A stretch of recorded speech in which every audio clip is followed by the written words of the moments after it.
Hello and welcome to our roundup of the European Parliament's latest plenary session here in Strasbourg. The week saw debate and action ahead of an EU summit on Europe's common economic policy and on tensions with Russia. Human rights were also a concern in Russia as well as Venezuela, but we begin with the economy and the debate on reform. EPP Group Chairman Manfred Weber led the Parliament's debate ahead of the European Council meeting on the 19th and 20th of March. European Commission President Jean-Claude Juncker, a member of the EPP, spoke of the need to create a €16 billion guarantee fund for the Commission's plan to leverage more than €300 billion in investment to create millions of jobs. Europe needs a solid financial guarantee. Without the 16 billion, we cannot ensure the investors and everyone else that the investment plan will see a happy future.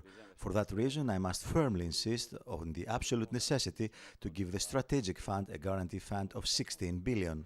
Regarding the EU's joint economic policy, including the Stability Pact's limits on budget deficits, Weber says the rules of the game must apply to big and small countries alike, or the credibility of the entire Eurozone could be jeopardized. Well, we have to be aware that Europe is facing common challenges. Globalization, demographic development, digitalization, so common challenges for all of us as Europeans.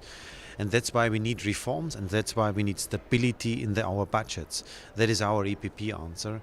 And having this in mind, we can not make differences between big or small member states. When we are making a lot of pressure on the program countries to do the job, to reform themselves and to be open for the future, then the big member states, for example France, has to do the same.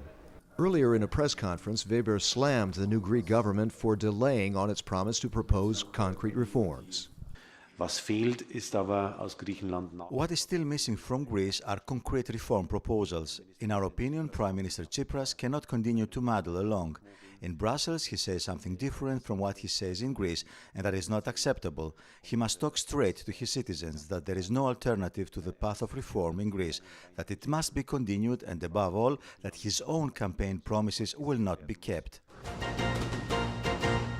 Another tough summit issue, EU-Russian ties, which have deteriorated as a result of the conflict in Ukraine. And there are new concerns over human rights in Russia. Here's more on that. The EPP Group wants no let-up in sanctions against Russia, while a shaky ceasefire appears to hold between the Ukrainian government and pro-Russian rebels in the east. There are also new tensions following the murder of opposition leader Boris Nemtsov. Latvian MEP Sandra Kalniete of the EPP Group was barred from entering Russia to attend Nemtsov's funeral. She says it was due to her position on Ukraine. My colleague, Rebecca Harms, she experienced it before me, and like we both, we have very clear position on Russia's policy in Ukraine. We are against the unlawful annexation of Crimea. We condemn the Russian-supported terrorists in eastern Ukraine, and we insist on the right of Ukraine to choose its own future. The Parliament approved a resolution condemning Nemtsov's murder and calling for an independent international investigation of the slaying. The EPP Group also proposed a resolution calling for the release of Nadia Savchenko, who was a Ukrainian Air Force pilot when she was captured by pro-Russian rebels in eastern Ukraine last year. She was handed over to Russia, which charged her with the killing of 2 Russian journalists during the insurgency. Now an elected member of the Ukrainian Parliament, she has been on a hunger strike for more than 2.5 months. The European Parliament's Foreign Affairs Committee Chair, Elmar Brok of the EPP Group, says a Russian court's decision not to release her from pre-trial detention is, quote, appalling and can only be explained by political motivation. We turn to Venezuela, where the far-left government is under fire for cracking down on the opposition. The EPP Group would like to turn up the heat on the Caracas government. The arrest of Caracas Mayor Antonio Ledesma, accused of sedition, is the latest move to crack down on the opposition. Leftist President Nicolas Maduro, contending he faces the threat of a coup, is increasingly under fire over oppressive measures and mismanaging the economy of the oil-producing nation.